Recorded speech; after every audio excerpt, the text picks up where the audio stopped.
she's an above the knee amputee as well. Okay. You know, she's recently had her PIP reviewed and had some taken away from her. They asked obviously a Virginia question. They wrote things down that were the opposite of what she answered. They went down conversations about abuse, quite graphically, with no warning, no prior indication they were going to talk about that, which, you know, anyone that's dealt with things like that, to just have that dropped on you with no real knowledge that's coming is quite distressing. And to go through all that, they go through it more than once, they phoned her back and went over things again and again, and then to still completely disregard answers and to take away something that she needs, it's mad. And what frustrates you most in the conversations that you're hearing about PIP? What do you think, what are the myths that have been sown in people's minds through the discourse around this? That people are managing to lie, and that's, you know, one of the ways that we're losing money as a country. I just think these are, as people have said over and over again, these are some of like the most lowest downtrodden people in society. Accessibility just in general is shocking. People's attitudes towards disabled people, as you said, is shocking quite a lot of the time. I mean, I've seen reactions to my mother who's very visibly disabled, mind. I know that there's something, and it's just this continuation to just stamp down on those that are already down. It's just ludicrous to me. There's so many other ways that you can deal with the system that aren't that, and, you know, belittling those when they're asking for help. Well, you can have a wealth tax, can you? I mean, this is the big unspoken thing. 75% of the country support taxing wealth. And as has been very well explained by people like Zach Polanski and Gary Stevenson, otherwise known as Gary's Economics, you tax the assets of the wealth. So even if the millionaires have a hissy fit and move abroad, it doesn't matter because you can't take a building abroad, you can't take the land abroad, you can't take, you know, all the actual assets that they own. And 75% of the country would support that, and it would raise such an enormous amount of money.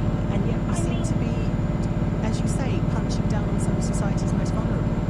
Yeah, if you look after those that need looking after, you know, we're a tough bunch. We'll put back out into the community, we'll put back out money into our government, and, you know, more people will be able to do more things and work. Like, my mum worked until she physically couldn't work anymore, going through horrendous, physically, like, painful and hard things while still working, you know, trying to bring up 2 children. And I mean, she's had doctors that are shocked that she's alive. They saw her again and were shocked she's still alive. And for them to come back and say, oh, I just don't think you're in need of this, when she is, I've never known someone to be quite so ill. And they just dismissive. And it's hard to watch, it's hard to see. And I know there's other people out there that will feel that. It's lonely to constantly feel that your government is just not listening, not caring. You're just a number, you're not a person. That does sound lonely, Catherine. I can see that you're a first-time caller, so thank you so much for picking up the phone and making your first call to this show. I'm sorry that it wasn't under happier circumstances, and I'm sending lots of love both to you and to your mum. Presumably in response to the story that we discussed about housing, Matt has been in touch on 84850 and said, it's such a joy to hear you realise the failure of socialism. Matt, you are a silly Billy. First of all, the state that the country is in is the result of 14 years of conservative and conservative austerity. We're not in a mess because of just over a year of the new government. It's the 14 years that went before it that are the main problem. And then the other problem I have is that this current government came into power on what you could broadly describe as a socialist ticket and had quite a lot of socialist promises in its manifesto. So things about workers' rights, for example, is quite a socialist thing, and no-fault evictions being dispensed with is quite a socialist promise, and more housing, that's socialist, and has failed to deliver those things. This is not the failure of socialism, it's the failure of successive governments to deliver for working-class people. But Matt, you do carry on being, I suspect, the kind of person that would vote against your own interests and make your own life worse just to own the libs. 7:45. Nick Ferrari at breakfast on LBC. At his best, many claimed he was pure class. The doubters, the doomsters, they are going to get it wrong again. Meanwhile, others said he was little more than a clown. I was at a hospital the other night where there were actually a few coronavirus patients, and I shook hands with everybody. But as the former Prime Minister Boris Johnson prepares for a showdown appearance in front of the COVID inquiry next week, will it be a case of maybe?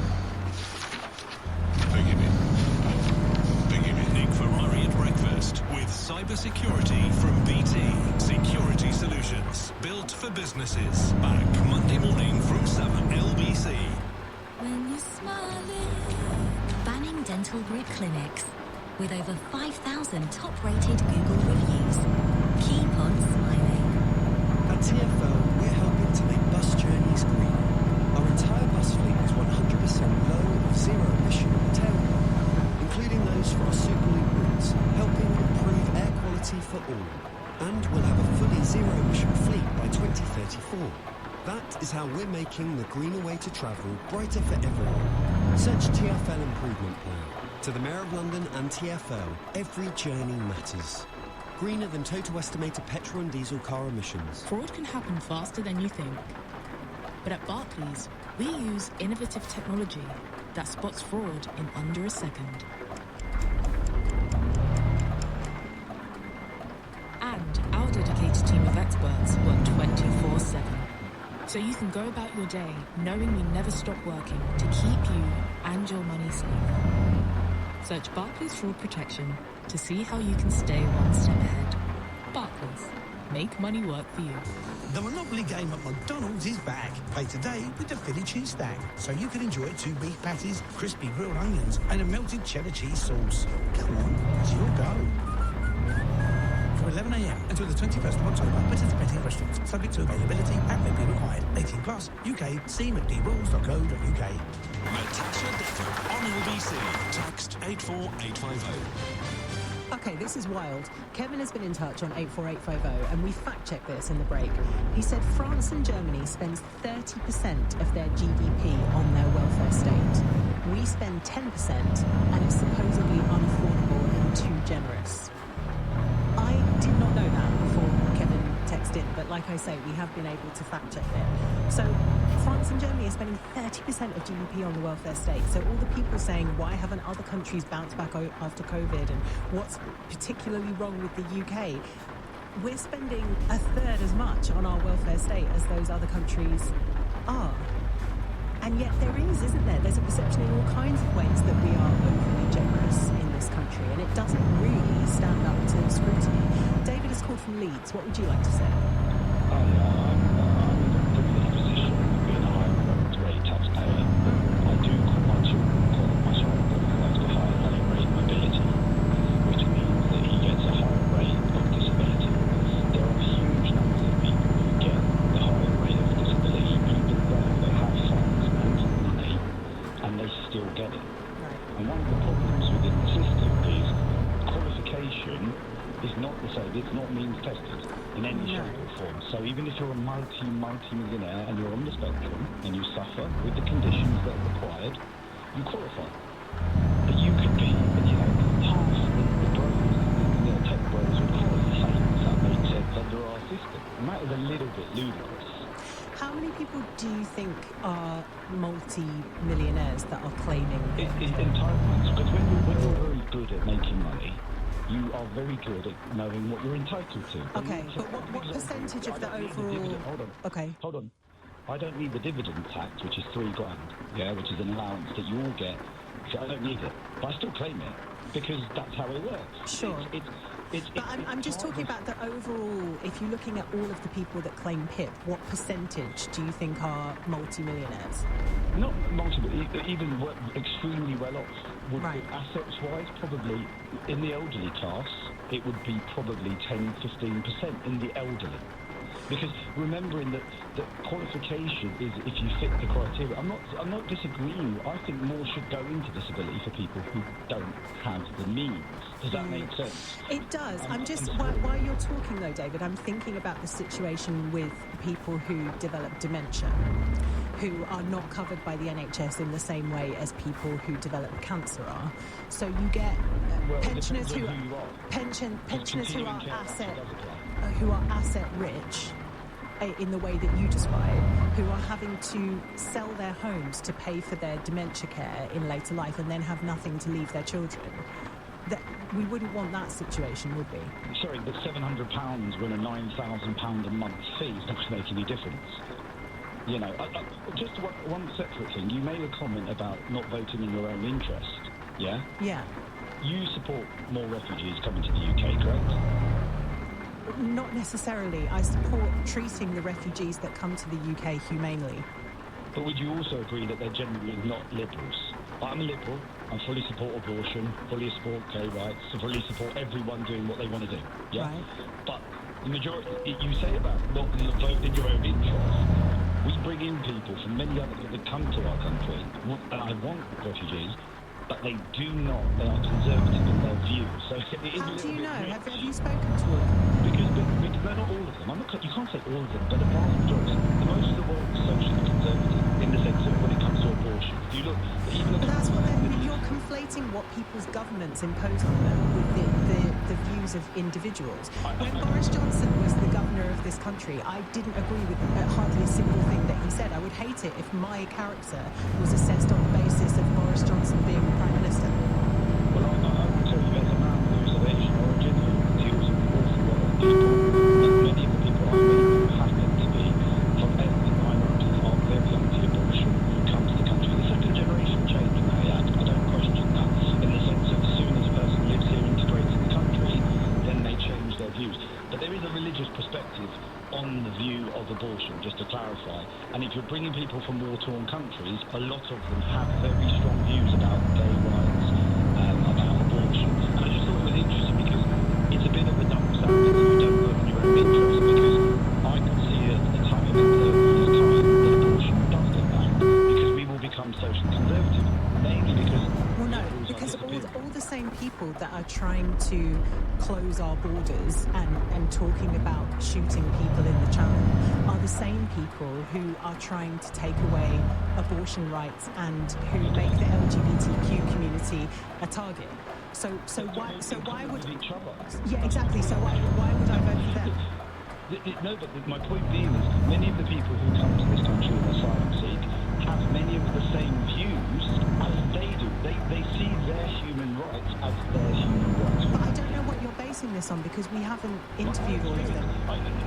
Your experience of meeting Asian people is not the same as interviewing every refugee. I'll be honest with you. You make out that if you did any research into communities, they are generally socially conservative. That means they don't agree with abortion on demand, as an example. Yeah, none of the Middle Eastern countries have abortion on demand. Any of them. But they're escaping those Middle Eastern countries because they've been persecuted in those countries. So why would they agree with what the government of those countries says? I think you'll find they're leaving those countries because they're not liking their experience in those countries. There's a difference between the two. Yeah, if you look, an example will be Pakistan doesn't allow abortion. It's very limited. There's very limited abortion in Pakistan. Those people are leaving because of economic circumstances. They did not change their view.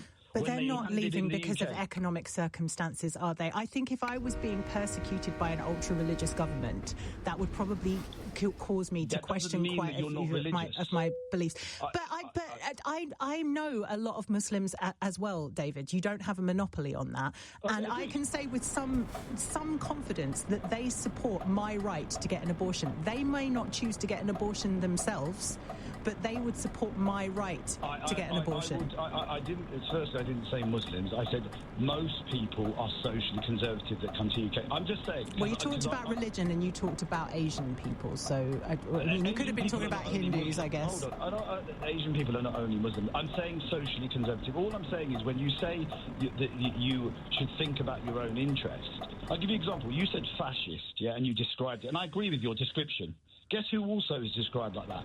Hamas is described that. Half the Middle Eastern governments are described in that way. I don't dispute that. I've never disputed that. What I have advocated for is the dignity of Palestinian people. And I'll tell you something else as well. Even if every single Palestinian person 100% believed in the doctrine of Hamas, which they do not, I still don't believe that they deserve to be bombed and starved and tortured and not given access to medicine. In the same way as if every person in that synagogue where that terrible terror attack took place was 100% behind Netanyahu, they still did not deserve to be stabbed and almost bombed. That's where you and I probably would disagree. David, thank you so much for your call. Bill has called from Colchester. What would you like to say?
precies. Zometeen muziek van Circle Waves en Lady Gaga. Het NOS-journaal. De gewapende tak van Hamas zegt dat rond deze tijd twee... I dag så er det protest.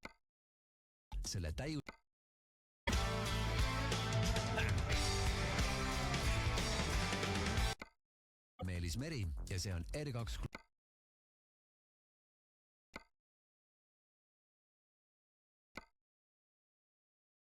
Do your fancy dances. You can't stop, you just can't stop me. Oh, oh, can't stop me. 'Cause my love.